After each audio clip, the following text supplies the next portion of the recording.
All right, guys. I will get started now. If anyone else joins us, we can just add them in. I am Kat, hello, and the other window is Diane. I'm going to come and have a little chat about what's happened and the whole legislation situation, and then Diane and I are going to do a bit of a Q&A after. Just a quick show. Is anybody here?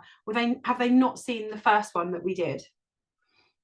Either pop up and say, or pop it in the chat, just so I kind of roughly know who I'm speaking to. So Hannah, does that mean you were here before or not? I'm going to go with you were. I didn't see it. I didn't see the first one, yeah. All right, lovely. Okay, so just so I know where to kind of pick up from and where we're going. So just to recap, I guess, my name is Kat. I've run Dogworthy now. I've been training with many breeds for a long time. And I also used to be a police officer, so I have a fairly good understanding of the law and the changes. And I've done witness stuff, and I've got a bit of experience left, right, and centre. I also like to think I've got a reasonable amount of common sense, and I feel like that's where Diane and I meet in the middle, with having a similar attitude to being pragmatic about what's going on.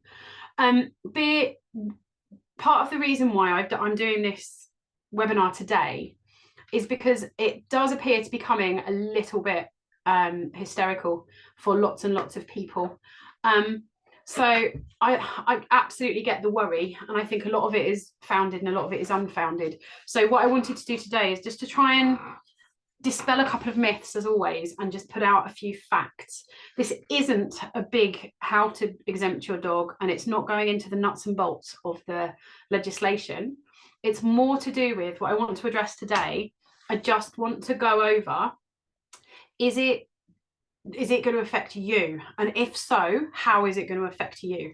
So it's mostly going to talk about what they're determining to be an XL bully. Obviously there's Q&As. I'll do a very quick roundup. It is worth going back and watching my first webinar, because nothing in that has become irrelevant, and a fair amount of what was in that first webinar is to do with how we ended up with XL bullies in the first place. So you might find it interesting. If you don't have it, I'll probably put a link to both webinars in the email that I send out to all of you after, so you'll have a chance to catch up, if that makes sense. Okay, any questions so far? I am having a quick look in the brilliant, yes please. Not too techie, believe me, Hannah, I am not a techie myself either, and also Natalie. I promise that I'll get over my get that previous webinar back over to you as well. I got some quite good feedback, I guess, from some people about it being interesting. So yeah, like I said, this isn't going to be that long, and this isn't maybe going to be as in-depth as about the actual legislation, but obviously we're here to answer your questions afterwards. So, okay, why are we here?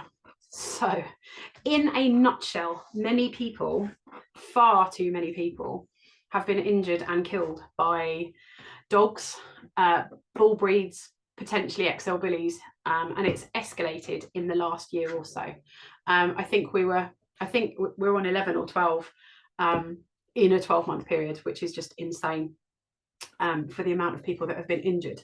Now, I really want to do a webinar on why I think we're in this situation and all the defining factors, because there are many and they're multitudinous, and no one can say it's this or it's that, and there isn't enough research really to be discussing why this has happened in the first place. Part of the reason that it's accepted we're in this situation is because of the existing legislation. So the government, obviously we've got an election coming up, they decided they needed to make some big changes, and I'm by no means against there being changes. We need to do something. This isn't right for this many people to be being injured and killed by dogs. But the government decided, very knee-jerk, to say, right, we will add XL bullies, and I do this with my fingers for a reason, to the existing legislation, which is making it illegal and making it a dangerous dog. Now, I talked in the other webinar quite a bit about the legislation we have now and how it affects all dog owners. But this is literally just been added to the Dangerous Dogs Act 1991 from The first steps of the legislation come in from the 31st of December. So literally in less than 2 months' time. We don't have very long to do very much about it. We've all followed with interest the parliamentary discussions and the select committee meetings that occurred to do with this. Some of them were publicised, and I did actually get them together to show them to you, but it would make me annoyed, so I'm not going to bother. Therese Coffey has been the kind of instrumental politician for this, and she has basically decided, she decided before the discussions were finished what was going to be done, and a lot of the question times just involved her saying it's been decided, it's been decided. Lots of good stuff. Hello, Dan.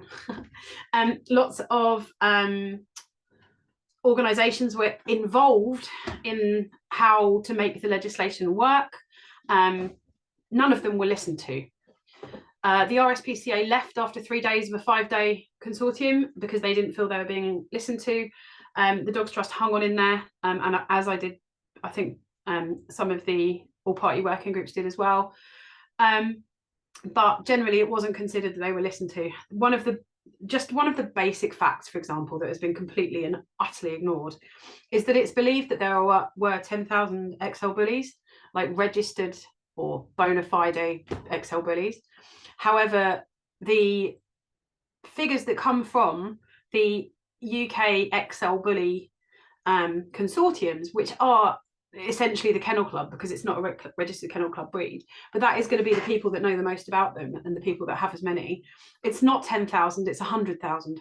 It's like, I think they're literally looking at 91,000 at the moment. So it's the way the legislation's been put out at the moment. There are many worries and arguments that it's just not doable in 6 weeks to do what they want to do.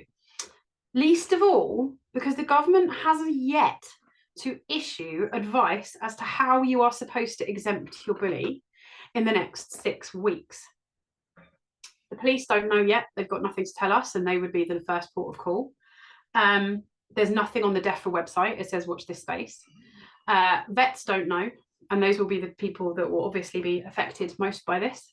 So because we don't know yet, that's why this webinar feels a bit thin, if I'm completely honest. I don't have as many facts for you as I want. So just on the facts, this is from the DEFRA website. This is not interpretation, this is fact. I'm just going to very quickly go through a very quick summary of what's changed.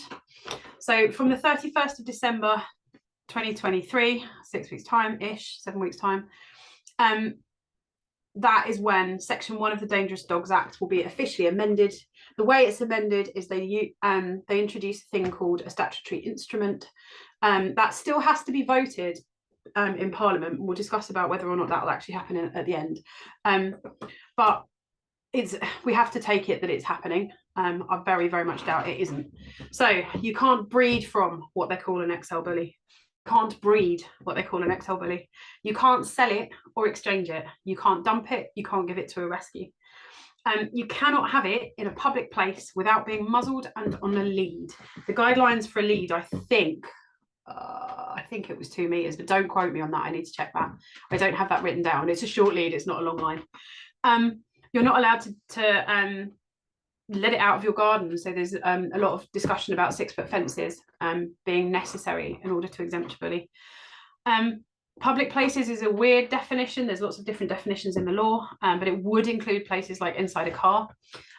It would include places where somebody could wander in. So potentially if you have a garden that's private, but you don't have gates on the garden, potentially that's public place, because you could conceivably have somebody walking onto it. So lots of stipulations about the muzzle being sufficient to stop bites. The lead must be held securely by a person over 16. There's going to be a lot of changes to do with who can have that dog. So there's at the moment a stipulation that I think it's 30 days that you can't be away from your, like you can't nominate somebody else to look after your dog for more than 30 days a year or something. Don't quote me on that number again as well. But all the kind of guidelines, all the rules will apply to the owner or anybody that has that dog or a rescue that has that dog. So there's a process called exemption by which a dog could go through. But essentially your dog gets put on a list and says it's allowed, and you get a certificate to say your dog is allowed. You also have to have third-party liability. Your dog has to be neutered. And there's no tattooing and stuff anymore, but there are quite stringent rules that you'll have to follow in order to keep one of these dogs. So if you have one of these dogs, the problem is if it's not exempted, you're committing an offence, and the offence has really quite hefty penalties, up to 14 years in prison. I think you'd probably have to go some, and you'd probably have to have been massively willful about not having your dog exempted. But what happens is when you get this exemption thing, you get an exemption certificate, you actually have the court say that your dog must be put to sleep. So a destruction order is made against your dog, but because it's exempt, it's called a contingent destruction order. And what that means is it's contingent on, it depends upon all of you abiding by all of the rules. So yes, they say that your dog must be put to sleep now, but they'll give it a stay of execution. They'll give it a stay of execution if you abide by all these laws. So if your dog gets out of your garden, your dog will get seized and put to sleep. If your dog is found not wearing a muzzle, you'll get seized and put to sleep. And it's really hard to argue against. It takes a huge amount of heft to get around it if you found to have exempted your dog and then not followed the rules. So, which dogs need to be exempted? The general advice from all of the legal areas is that if you're in doubt, you should exempt it. Because we don't quite know exactly how to get our dogs exempted yet, that's a bit difficult. But what we're seeing at the moment, which is basically why we're here today, is person after person, desperate person after desperate person saying, is my dog an XL bully? Do I have to exempt it? Is my dog going to get seized? Do I have to find all the money to have this done? Do I have to do it right this minute? What's going on? Now, the plain fact is there is no such thing as an XL bully in this country. It is not a recognised breed by the Kennel Club. So I guess the first thing you've got to think about is, what is the definition of a breed?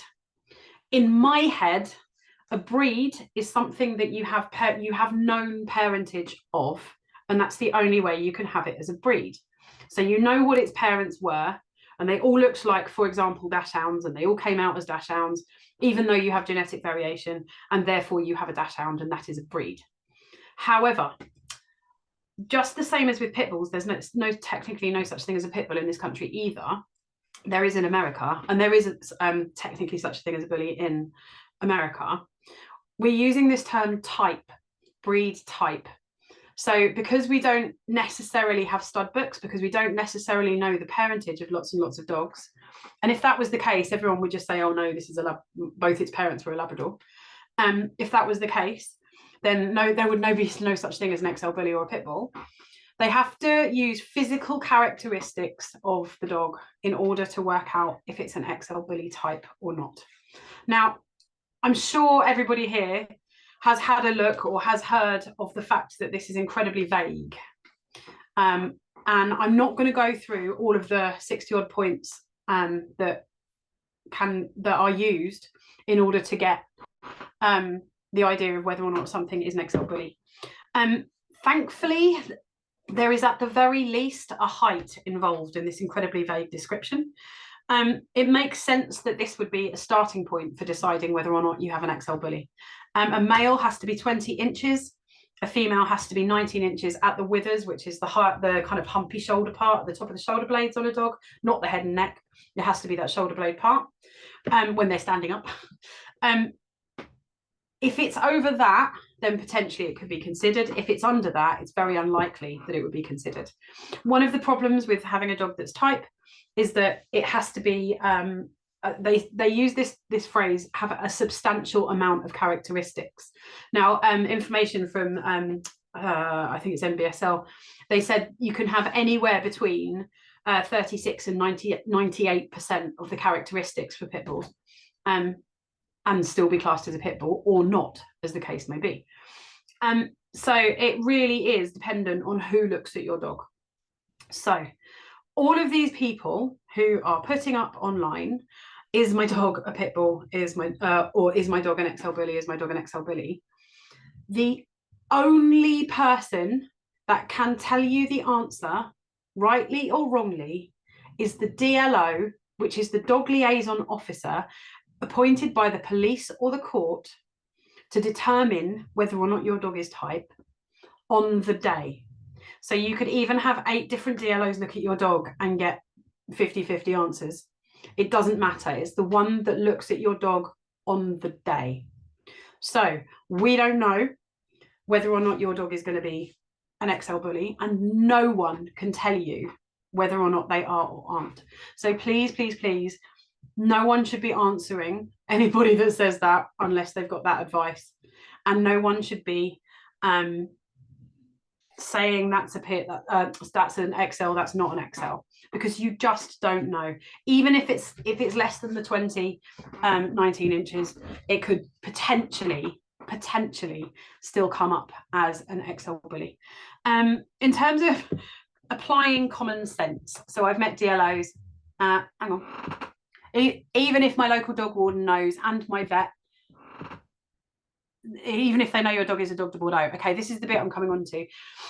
If you have a dog that looks like another breed, and everyone points at it and goes, that's a Canis Corso, that's a dog de Bordeaux, that's a Rottweiler, that's anything. All of the dogs I'm mentioning, by the way, are dogs that potentially come up as XL bully on the measurements.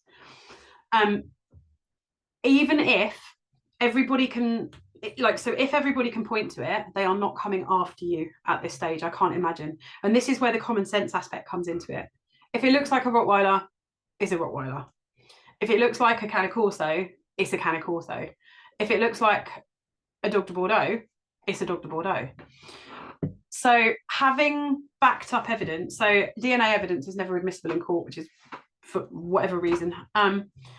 What your vet said the dog is probably going to be a helpful thing, but even privately trained DLOs can go to court and try and fight it and fail.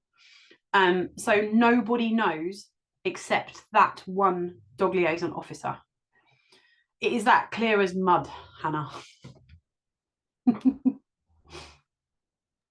I know, and I would just jump in and say that Kat, we had a conversation about this earlier with the Lidl advert that is showing a lovely Corso, and all over social media, everyone's put, "Oh, well done Lidl for putting an XL bully in their Christmas advert," and then that went all over the actual media, like the Daily Mail, and I think the Guardian did a piece on it, and it's like the general public have no idea. And this is what we're fighting against, is the fact that it's all personal opinion and you're all reliant on the DLO on that day. And like you said, you could have 8 DLOs and they will all be saying something different. Yeah. And that's where I think the confusion comes in. And I think, if you bought your dog as an XL bully, you know that it is an XL bully. Don't get it. And likewise with Hannah, you bought your dog as a dog de Bordeaux. Mm-hmm. It's a very clear breed, so a DLO, but it's it's worrying for everyone, and there is this kind of mass hysteria at the moment because it's like, do I, don't I? And that I personally, I just don't think that they haven't released the details of even how to do it. I think it will be the same as exempting a pit. We've got no reason to say that it isn't. The only reason we've got to say that it will be a different route of exemption is because there are simply so many of them, the system isn't going to be able to cope. That is it. That is all. If all of the pit bulls believed to be owned by the Pitbull Association, I keep saying pit bull today. If all of the XLs believed to be owned by the XL consortiums are trying to get typed all at once, it just can't happen. It's never going to happen, and they haven't even told us how. So it's daft, but it's still happening nonetheless. If you Hannah, if you showed your what I reckon my rule of thumb is, right, if I showed a picture of a dog to my mum and my mum said, that's a Mastiff, I'd be all right, because my mum doesn't really know very much about dogs, if I'm honest, and she said, don't know what that is, then I would be having a think. It doesn't mean I'd be rushing off and exempting, but then I'd be having a think. But if your dog doesn't look like an XL bully, then please don't panic. Does that make sense? All of the other laws still apply to you, and all of the preparation that we're talking about that people should be doing, yes, absolutely do it, because it should be responsible dog ownership anyway, especially with a large, powerful breed. And I think I know Hannah's dog, and Hannah's dog is Dog de Bordeaux. Cool. It's a classic Dog de Bordeaux. Cool. And it is literally a don't panic situation. Your question, what is a DLO's training and experience? The training course is about 5 days long, but they only talk about actually what a pit type was in about 4 hours of that, if I'm completely honest. However, there is no training for the XL bully. There is no training course put out for police. Police I know so far are doing their best to navigate the same as us. But in my last presentation, I haven't got it in front of me actually. In the last presentation, I actually gave out some studies about the statistics. I can't tell you what they are now because I can't actually remember what they are, but it is frighteningly low. The number of dogs that 8 DLOs will say the same thing about, will come to an agreement on. And if they took, I think they took something ridiculous, like X amount of actual known pits, and only 30% of them got called pit bulls. And then they looked at loads of dogs that had been classed as pit, and only 30% of them actually were. So they're not getting it right in any way, shape or form, because you can't. Yes, very worrying. Absolutely, incredibly worrying. It's such a subjective thing. It really is. So that's why if the DLOs can't make up their minds, then it's damn dangerous for people on the internet to be saying whether or not something is or isn't. But in the same vein, if you've got a Dog de Bordeaux, you've got Dog de Bordeaux. And breathe, it's okay. Honestly. Oh, hang on. What have you got? Yeah, pitties. Okay. So, Natalie, talking. Okay. What it sounds like there, right, Natalie? And I'm not giving you advice, I promise. This is a situation that I find myself in here. A lot of people have wondered if I own a very small pit bull, and have done for a long time. It's not something that I'm questioning myself for at the moment. I'm really not. If you're worried if your dog's a pit, different question. Genuinely different question. The fact that you're asking that means you haven't got an XL bully. Does that make We didn't think we did. If you don't mind me speaking, we didn't think we did until we saw the description, and I was like, bloody hell. And it's only because she's tall.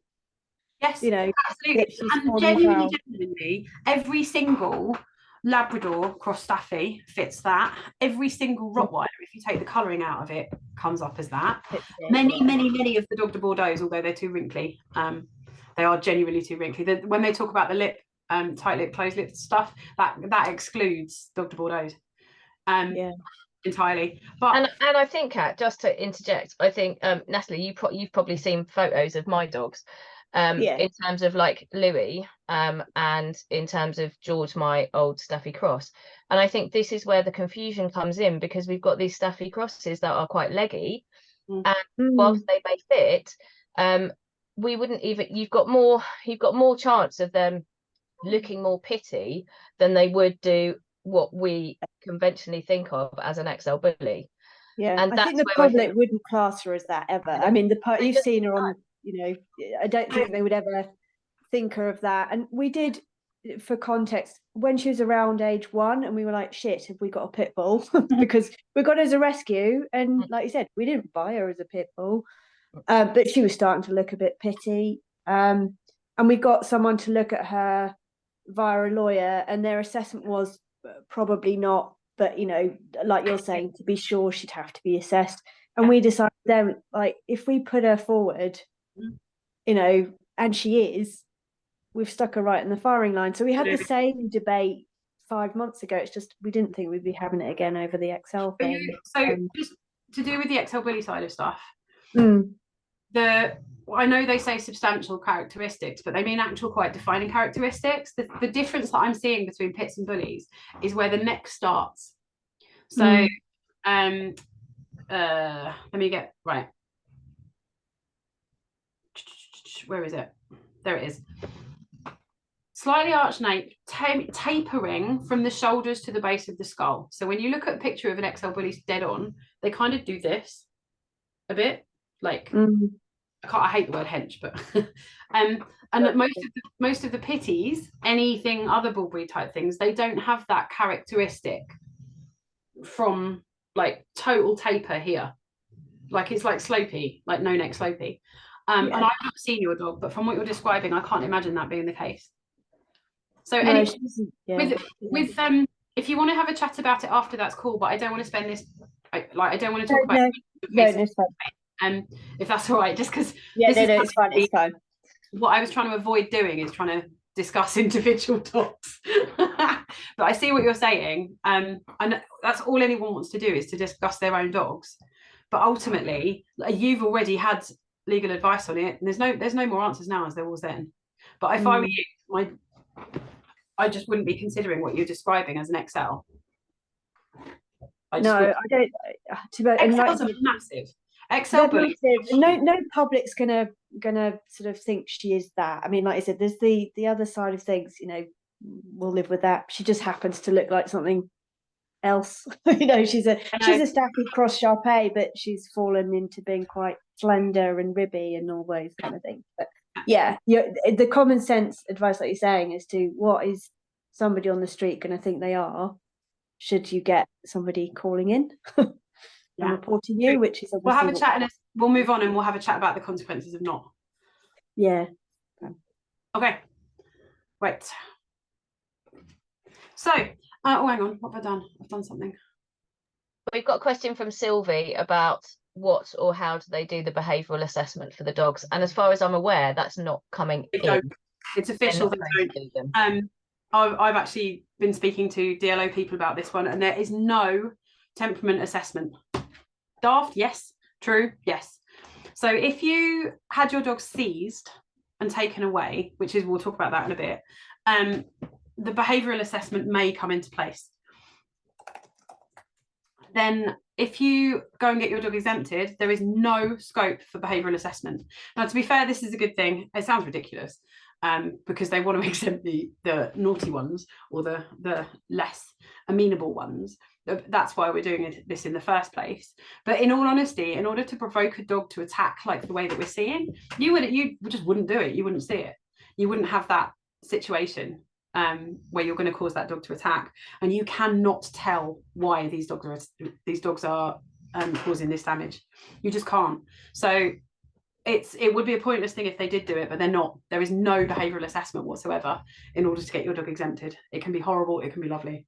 One thing I would say, if you do have genuinely what you think is an XL bully, and you do genuinely worry if you should exempt it or not, I'll probably do it now before they start discussing whether or not they're going to do temperament assessments.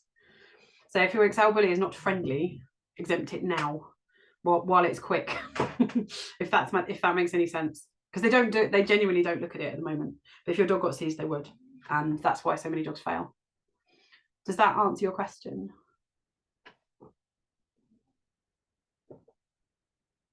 Good stuff. Okay. So it's only on aesthetics, it's only on looks. Have we got any more questions on what kinds of things they're looking for? Well, you can all have a read of it. I'll send you, you can, it's public access. Do you know what makes me giggle on this? Looking at the DEFRA advice, quite literally looking at it, it refers to the dog's arms. Dogs do not have arms. I'd like to know if anyone actually was looking at a dog when they decided to do this. It's insane. So that just gives you an idea of just how crappy it is. Okay, right. So what happens if you don't? Hang on, we've got another question about actually training them, which I know we've spoken about in terms of. Come on to that. Yeah, seriously, let me come on to that at the end. I feel really, really strongly about that. That's on my that is honestly why I need to do some for dog trainers only. So in terms of what happens if you do or don't get your dog assessed, get your dog exempted. If you think you've got one, genuinely think you've got one, not just wonder if you've got one, I would get my dog assessed. I genuinely would. If I didn't, what would happen is if Joe Blogs down the street, as you were talking about, Natalie, if you if somebody phones in and says, I think this person's got an XL bully, the police will come round and they will seize your dog. Now, your dog being seized, being taken away, potentially kept in kennels for months and months and months, then there's behavioural assessment questions, definitely behavioural assessment questions. But the problem is, if the dog gets found to be typed, it's not just a case of putting it on the list, you've committed an offence and you have to justify why you didn't do it. In the law, ignorance is no defence. So if you think, I didn't think it was one, that won't help you. You will still get potentially imprisonable, criminal record, and if nothing else, a hefty fine. And it will be much less likely that your dog would get the ability to be exempted. Does that make sense? So if you don't do it and you should have done, you're in trouble. And if you do it and you shouldn't have done, you've done it anyway, you can't undo it. And the consequences of having an exempted dog are quite hefty. And yeah, so it's a rock and a hard place. But I think if I really thought I had an XL bully, I'd do it. That's the end of it. It'd be very unlikely I'd get my dog back otherwise. Well, much less likely I'd get my dog back. Very unlikely if they're in the same state as when it got taken. On that note, this goes the same for everybody with any dog if ever they have the police come round. I think I was looking at some advice from another trainer not that long ago who was saying it's quite a good idea to get your dog happy with strangers coming in the house, because lots and lots aren't, even if they're just like Spud used to like throw himself at guests. It was hilarious. So we trained him to go in his crate when people came around. I think that just as a basic point, if you're really worried about police coming around and taking your dog, the first contact that they're ever going to have with your dog, if it's them throwing themselves at you at the door, is probably not going to go down that well. So that's definitely something to consider, making sure it's a nice, calm situation. But if the police come around and seize your dog, they can do it.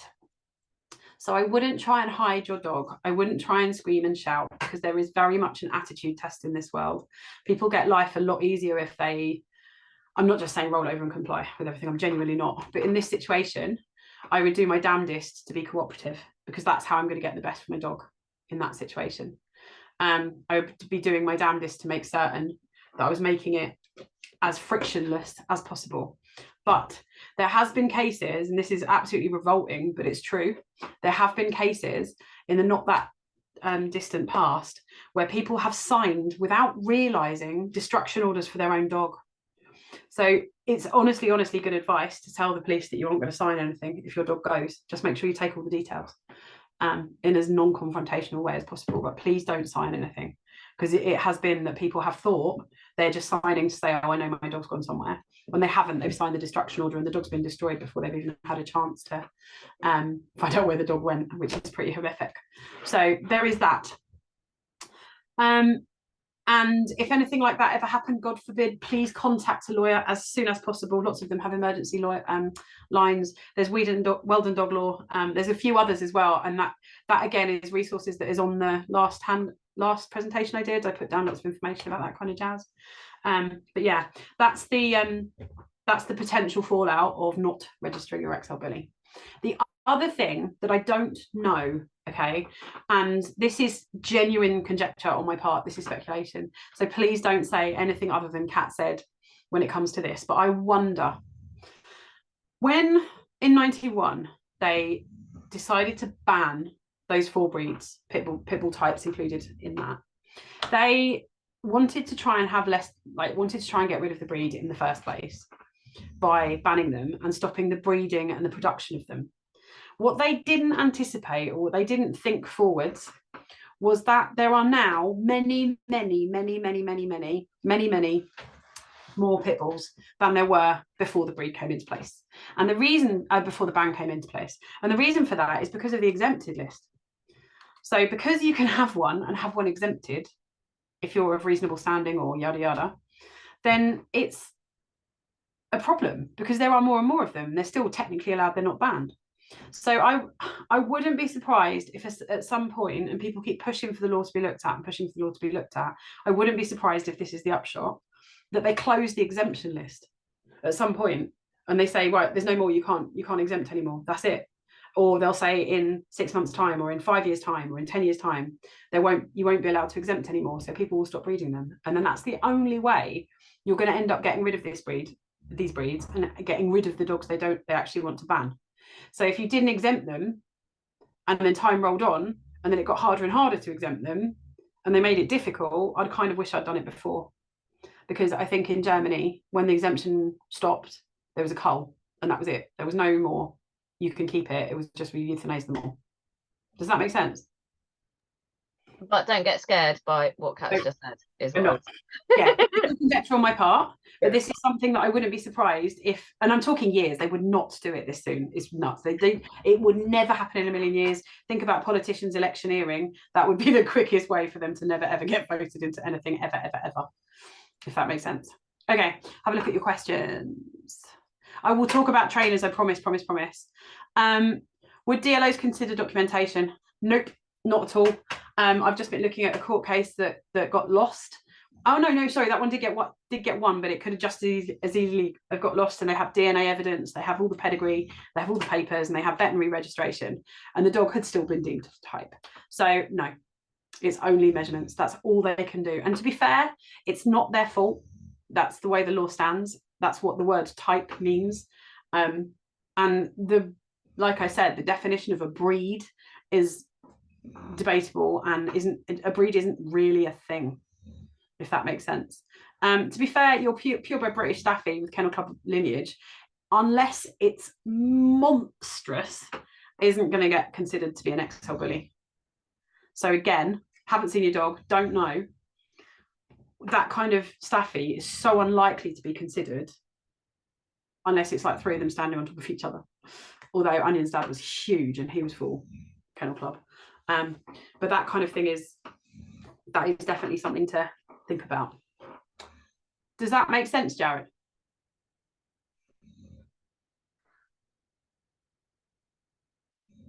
Okay, cool. Yes, sorry, I was looking for that unmute button. Thank you very much.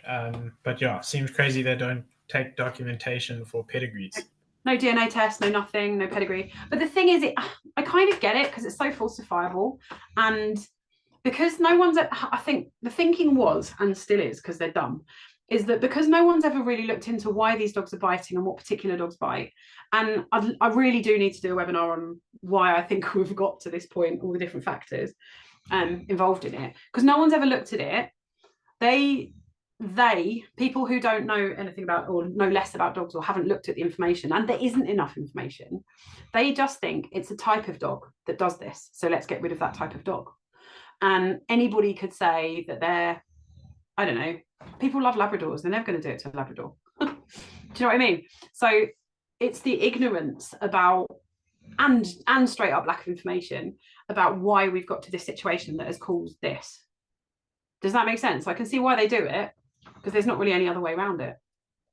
Not any other way of doing it. Otherwise, everybody would own a Staffy Lab cross, even though it's an XL bully, if that makes sense. So, okay, Natalie, lots of advice suggests refusing police entry or not handing the dog over until you've contacted a lawyer. Do you think that's unrealistic? Yes, I do think it's unrealistic. They don't need a warrant. If an offence has occurred, they don't need a warrant. They'll just come in. They could. I don't think that. Well, look, there's a thing called the attitude test, right?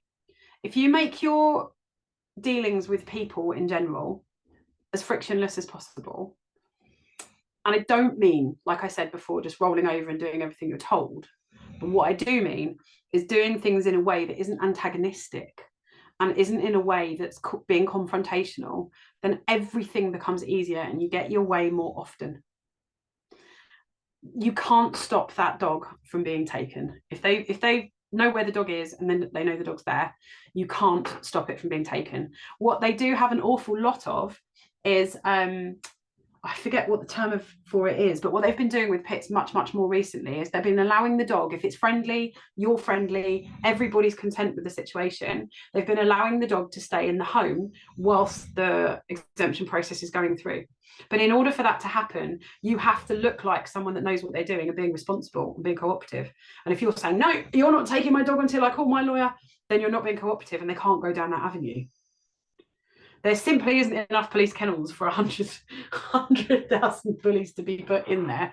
So there is that. But I would be I don't know, maybe I'm a conformist because I used to be a copper, I don't know, but I wasn't exactly the most law-abiding copper at the time. But I would never advise someone to try and fight it, because you'll lose. And if you start a fight, they'll win. They'll want to continue the fight, if that makes sense. So I hope that helps, Natalie. But that, again, is my opinion.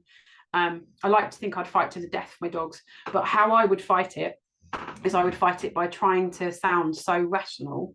There's no way they would need to take this dog, if that makes sense. Hannah Cole. I just read your comment, Hannah. That's classy. I had to try really hard not to name my business Cats Dogs. Okay, trainers, coming back to that. All right, okay. Oh, wicked. Let's talk about, makes sense. I'm friendly unless I'm hungry. Oh yeah. When will they actually start enforcing this? To be fair, I reckon on the 1st of January, there'll be people grassing up other people because, yeah, your dog should be exempted. I get it all the time with my boys. I get people saying stuff like that to me all the time. Sylvie, having finances, I was looking today, RSPCA and Dogs Trust are offering neutering really, really cheaply. The fee for licensing is going to be £92, and get in touch with Dogs Trust, honestly, because they're offering really, really low cost neutering at the moment, and that won't last forever. They'll run out of money and then that won't be around anymore. What else do you need to get done? I'm trying to think. Costs mounting up.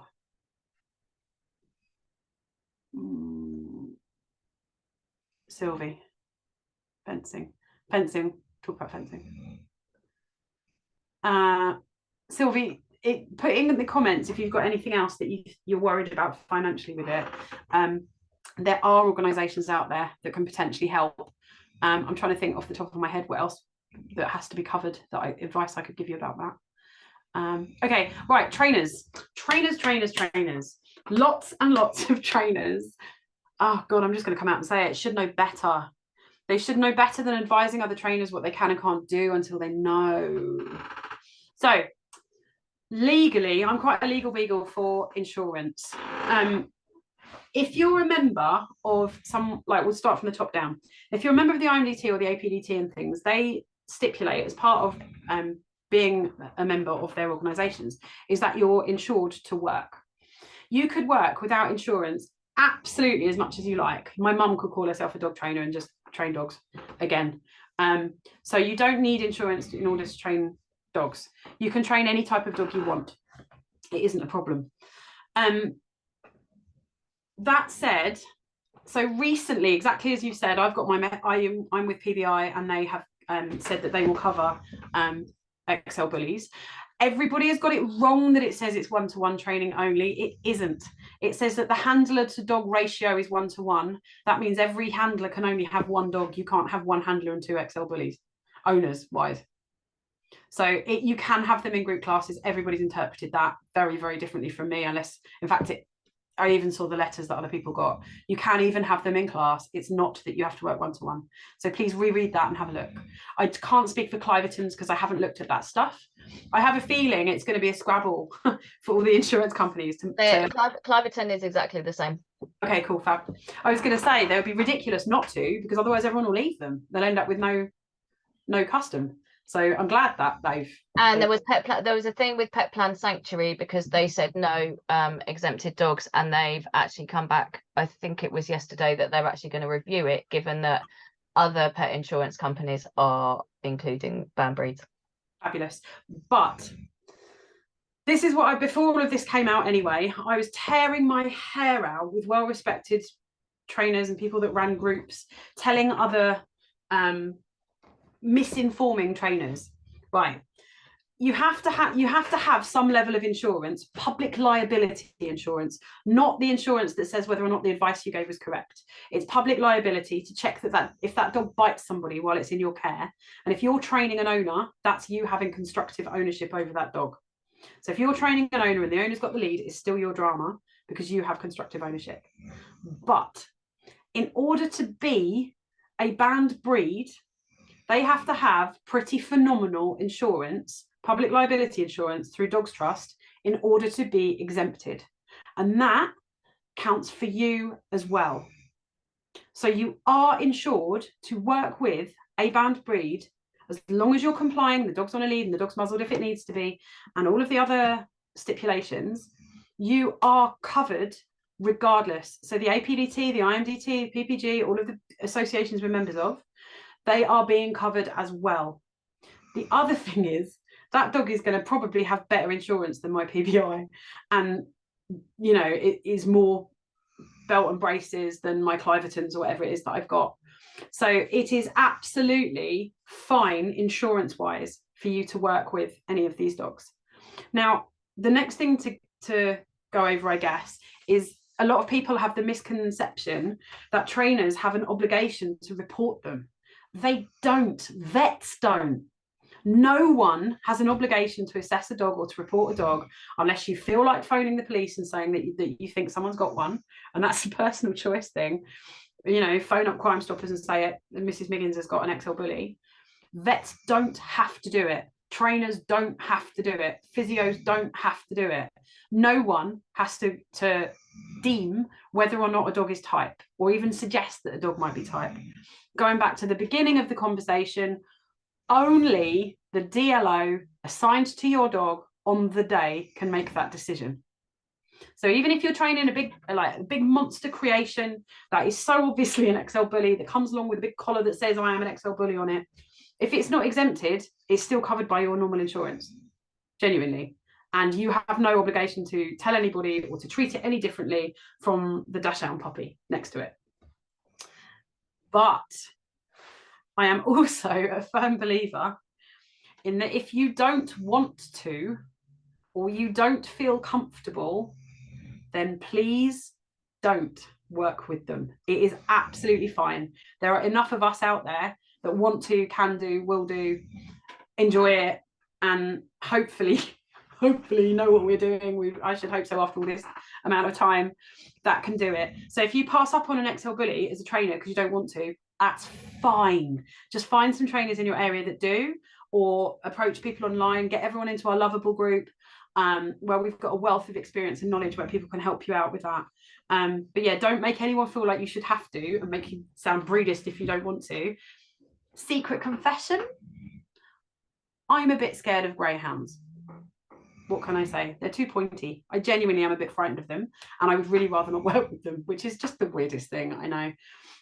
So if you don't feel comfortable working with XL bullies, it's probably a good idea if you don't, because you being nervous of a dog is never going to help an owner or a dog, which isn't to say I'm not healthily scared of a fair amount of dogs, but I give them respect. Does that make sense? Does that help as to whether or not you're being forbidden? Sylvie, yeah, Sylvie.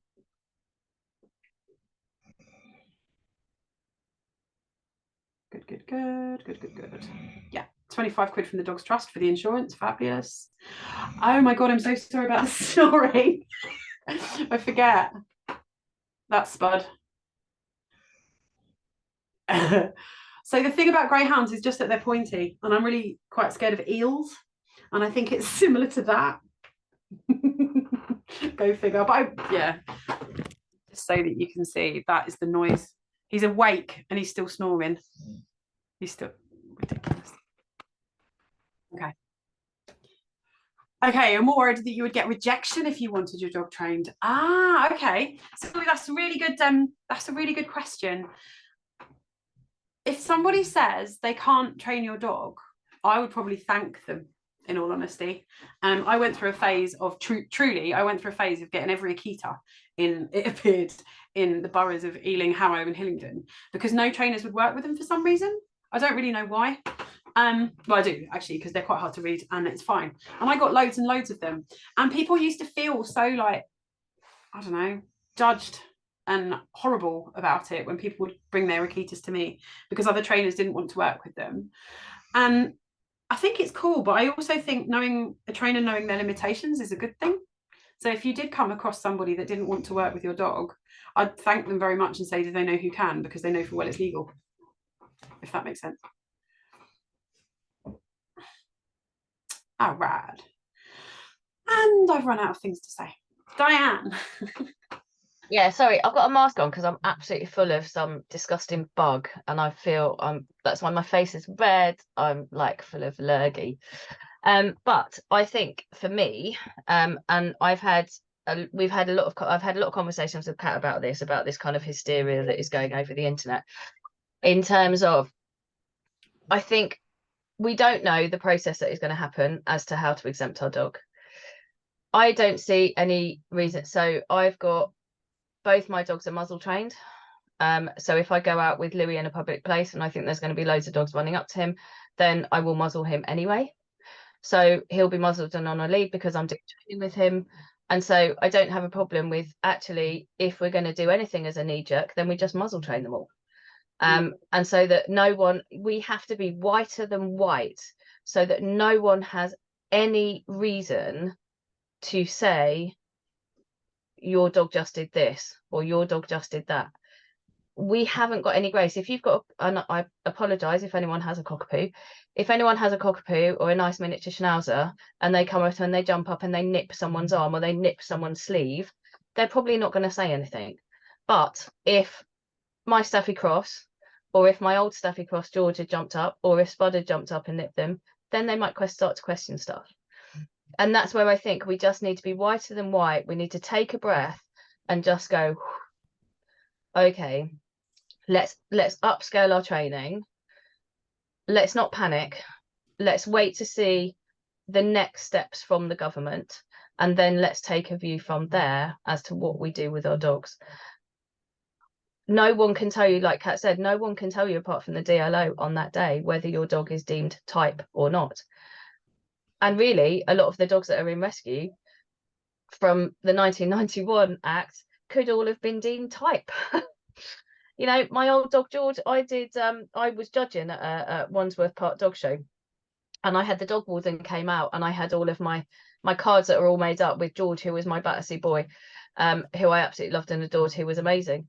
And even the dog warden came up and went, "Oh, well done for putting a pit bull on your business card." And I was like, "He's not a pit bull. He's from Staffy. He's a Staffy from Battersea." And it's like, even that, like, the general public don't know what they are. It's like the Lidl advert. You're always going to be in the wrong. If anything happens, you are always going to be in the wrong. Always. You've got no saving grace at all. So I think for me, it's just, and I do a lot of training with my dogs, and actually I used Louis as a stooge dog the other day, which was awesome. It's just, we just need to keep a level head and actually train our dogs and not panic. That's it. That is all. Do not panic. It's quite literally. And you're right, Natalie, you know, silly coats, like, oh my God, you've seen what Billy wears. You've seen what my dogs wear. I'm lucky that I don't need to have an excuse to put a coat on Louis because he was burnt with acid.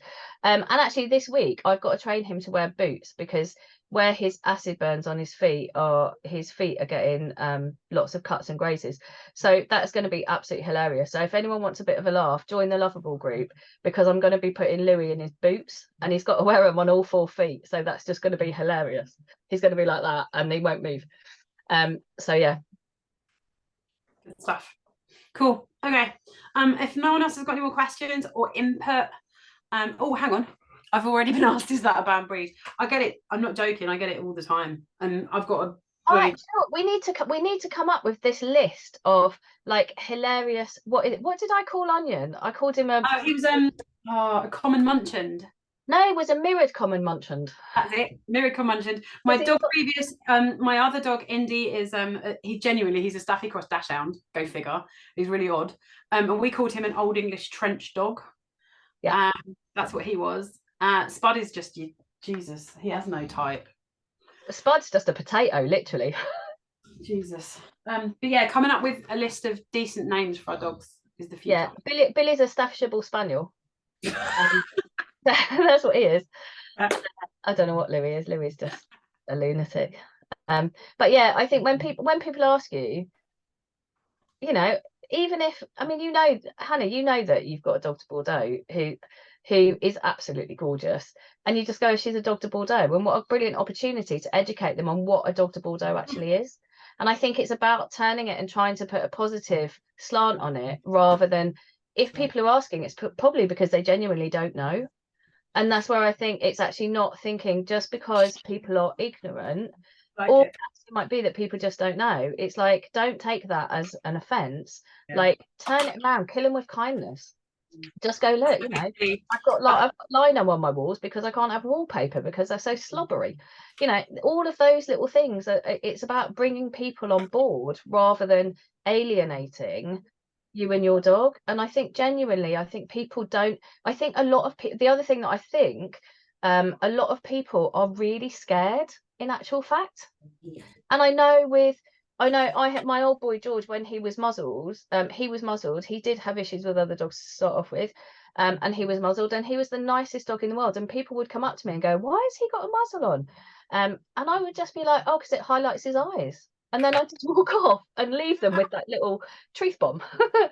And I'm not going to say that, oh, well, sometimes he's a little bit dodgy with other dogs. Like he turned out to be the most amazing stooge dog, but it's about putting a positive slant on it. And however funny you are, or however genuine you are, however much you're lying when people go, I mean, I've said to people when they've come up and tried to touch Billy, and I know that Billy's a real snob, they want to go and touch him, there, can I say hello? And I was like, well, he's rolled in fox poo, you might not want to. And then they immediately back off. And I know they're not going to put any pressure on my dog. So I think it's having these little one-liners that you've got in your back pocket that you can just diffuse situations, so that actually you can go home and just go, actually, it's no biggie, it's not a big thing. It rarely gets to me. I had one recently, I think that we were talking about. I had one recently where someone offended me with Onion. Their reaction was just ridiculous. And they were really horrible about it. And then we were talking about making up the silly breed names. But yeah. I'm more offended that I was on a course and Natalie's put that she's got kennel cough tick, that works wonders. And just COVID. I have COVID. I was more offended I did a aggression in dogs course that was brilliant, but a woman came up to me and asked me when my baby was due, and I was like, no, I'm just fat. And so I'm more offended by that than when someone says, oh, is that dog one of those dangerous ones, or is that dog a bad breed? I'm like, I can laugh it off, and it doesn't. I try. People that have got bull breeds generally have got skin like armadillos because you have to, and it's, you know, we want to educate people, and we want to put a positive slant on it, and we want people to understand how amazing these dogs actually are, because they're brilliant and we love them, and they are literally lovable. And it's just a very scary time for people at the moment. It is. Okay, right. I think I have talked enough. And poor Diane, your little voice might need a little rest. I know, and I'm like, I need night nurse and go to bed. Thank you. All right, thanks very much, Jared. Thank you very much for everyone hanging on till the bitter end. I will send you out a copy of this, and everyone who missed it can have a copy of this. This is much more of a discussion thing than the first one that was more informative. And I promise that when we know more, I'll put out another webinar. But in the meantime, get yourself on the Lovable website, on the Lovable Facebook group, and you'll hear the first about the stuff that we do. And we'll probably start doing like a Sunday Night Live type situation, so people can get involved a little bit more. That'd be cool. All right, cool. I'll see you guys all later. Yeah.